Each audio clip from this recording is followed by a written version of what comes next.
Hi everyone, Kevin here with the Parts and Service Desk. I hope you're having a great Wednesday here. Wanted to come to you with a follow-up from last week with the training of the customers. Again, we want to talk to you about something that is so simple and so easy to do. You can do it every day of your life. It's just part of the routine. And that's the biggest thing I think that we all struggle with in the beginning is making it a part of the routine. So to kind of recap, last week, I talked to you about the aspect of setting up the customer from the start, right when they get to the service department on what to do. You've got to teach them where to go, how to get to the service drive entrance, how to come up to the doors. If you have the automatic doors, get them used to pulling up close to the doors without crashing into them, and let them know. If they're the automatic doors, they'll open. If they're not, let them know to pull up, honk the horn so you can get it open to get them inside. The biggest thing that I used to tell folks is, hey, this service drive here, it's for you. We built this for you to make it easy. And people kind of look at you a little funny, like, oh, well, that doesn't make any sense. And as they're giving you that puzzled look, you've got to be able to tell them, this is something that we put together, to help you in case it's too hot and sunny outside and you don't want to stand out in the sun, obviously, or it's raining, it gives you a place to pull in, or snowing. That's a great thing about being at a dealership. You've got that advantage. Now, for you guys that are in the aftermarket world at a lot of the tire stores and the privately owned mechanic shops and service centers, sorry you don't have that luxury, but I'm sure you've got kind of something that you do on your own. Unfortunately, it does mean where you get a little bit more into the weather. You hopefully get your customers inside the showroom. I know majority of time in your element, they already come in because they don't want to be outside. You have to deal with the battle on getting them to know where to park. Now, if you are one of these brick and mortar type standalone facilities and you've got garage bay doors that you yourselves normally pull the cars in or a technician does, you struggle with that battle of the customer just pulling right up in front of the door. Not even for air in their tires, just because, like I was talking last week with the dealership service departments, they're lost. They don't know what to do. But you always know it's the people that you've seen there before. You've done their oil changes, their tune-ups. How are they still lost at this concept? Well, it's unfortunately because they weren't trained. Sorry to say that. I know we all do a great job at what we do, but the one thing we forget is how to train the customer. And I wanted to talk a little bit more about that today. We have gotten so caught up over the years with the surveys that beat us down. The customers come in, they're pissed off, they dangle that carrot in front of you. We have lost sight and forgotten about everything else. Things that make matters worse is in the dealership world, we have got manufacturer training videos through all of our different sources we have to update our certifications and trainings. And these are the most corny videos that try to loosely teach you how to get the customer involved and let them know what to do. They're horrible. There's no one around that does these videos anymore or does the training like what I am used to or what I actually helped do. For those of you that know me, know that many years I used to sell cars, and we used to have what we called walk-around competitions in selling cars. And a part of it was getting the customer involved in the sale. It was awesome. And I can go more into that in another episode. Service drives. In the dealership service world, we had trainers that would come out and teach you how to walk around a car. Unfortunately, a lot of these guys that do these dealership walkarounds in the service drive are almost as bad, if not worse, than some of the videos. Now, I have met a couple good ones, but unfortunately, a lot of them that come out, they're there to do the meet and greet, check a box off that they were at that dealership, and show 2 out of 5 or plus whatever advisors you have what to do. So that way they can get their credit. They take the service manager to lunch. He checks off and says, yeah, the guy was here. He was great, did a great job. All my advisors know what they're doing. The very next day, you're getting surveys that are funneling in. The customer says, I had no idea what to do. I wasn't explained my bill, nothing. So that's something that, of anything and everything, if you want to make your life easier, Teach the customer what you want. Let them know what they need to do. And what I say by teaching them what you want is you're going to be different than one of your peer advisors or your manager. And that's okay. You've got to have a rule book. And in the service industry, I always used to compare it to football. Now, I'm not a sports guy by any means. I love hockey. I like football. I root for my home teams, but I couldn't tell you how to play football to save my life. Sorry, it's just never been really my thing. I've always turned wrenches or had my head under the hood of the car. The thing I always used to say is you've got a rule book, that's great, but sometimes you have to put it down and play the game. And that's really what we need to do. We need to play the game of cars. Get that customer from the start. Let them know, here's where you need to do, where you need to go in the service drive. Pull your car up to the door. Honk your horn or let the automatic door open. Pull your car into the drive up to the next closest spot that you can. Get close to that next car that's already in line. Don't hit that car. Don't pull your car 3 inches into the door and stop, because if you got those automatic doors, it's probably going to come down on your roof or your trunk. And then there's a PDR that you're going to have to do.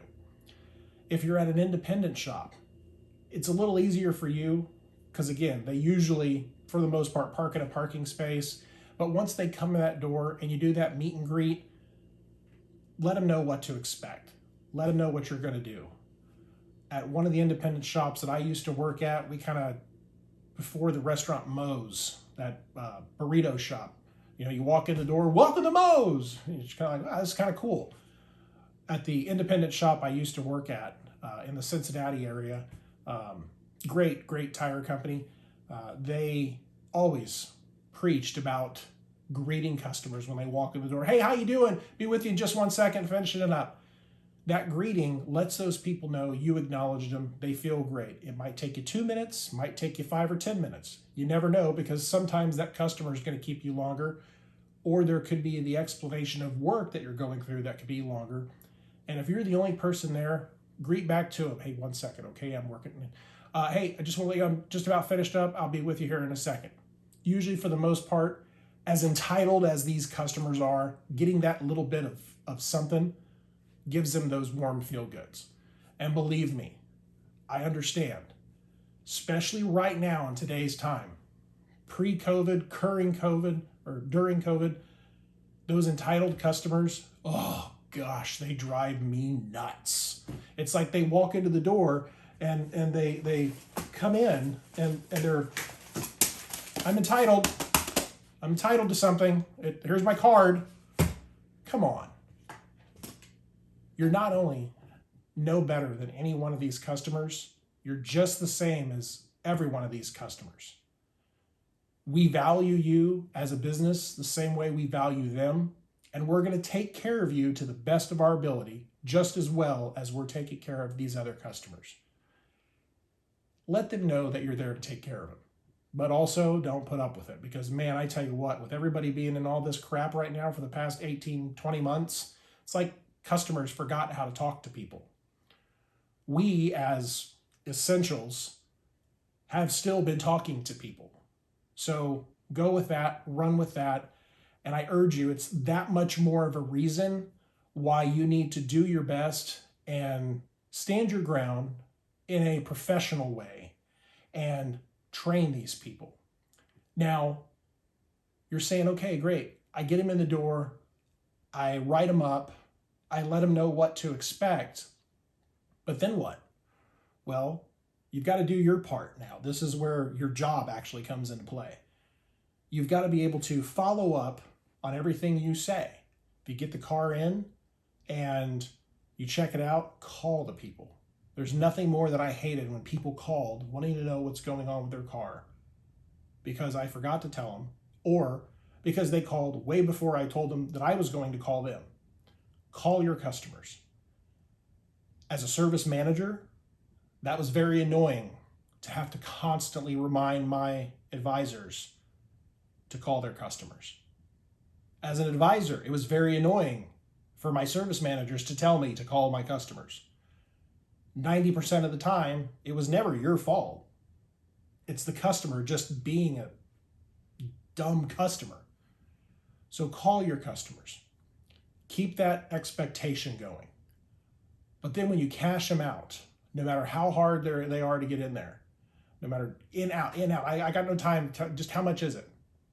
As soon as you start going over the bill, they freak out because they don't remember half the pricing you told them. So this is where you have to slow the process back down. You have to say, okay, do you remember we talked about this and I told you it was this much? Yes, okay, great. And then we added this here to it. Yes, and that was this much, great. But then you remember you said you wanted me to check this and then you told me to do it? Yeah, okay, well remember, that was, I told you this much. So now all these things combined equals X amount. And how would you like to pay for that? Credit or debit card? Get a card from them. If your facility is still taking a check, why? That's the easiest way for fraud. And if you haven't figured that out yet, because maybe you're in a more rural area, please take a credit card or debit card. And for the love of God, if you're a smaller facility, don't worry about the credit card fees. Please, if you are having to go through the fact that you want to charge a customer a credit card fee, find a different credit card processing company. Even PayPal can process a credit card, and it's cheaper if you're an independent shop than going through some Joe Blow fly-by-night credit card company. It's not hard. It's very easy to do. Lots of companies do it. Every dealership does it. It's a cost of doing business. Don't worry about the credit card fee, please. I cannot tell you the last time I paid with something via a check. I don't even carry a checkbook. So please, do yourself a favor, go through, start to finish, let the customer know what to expect. That first time is going to be a little rough. Second time, they're going to have an idea. Hopefully by the third or fourth time, they've got it. And by setting this expectation with every customer, you're going to start to find that success. So I wish you all the best. Thanks for watching this video. We're going to do quite a few more here as we go along through the series. So I hope you keep watching. Please remember, we are on Facebook, Instagram, and now Twitter. Also, make sure on YouTube you hit that subscribe button. Make sure you hit the bell and also like all of our videos to get more of our content. It helps us out a lot. And if you're not a YouTube fan and you're looking for another form of video media, you can also go to our website at thepartsandservice.com or find us on Rumble under thepartsandservice.com. Thank you so much. We'll look forward to talking to you soon.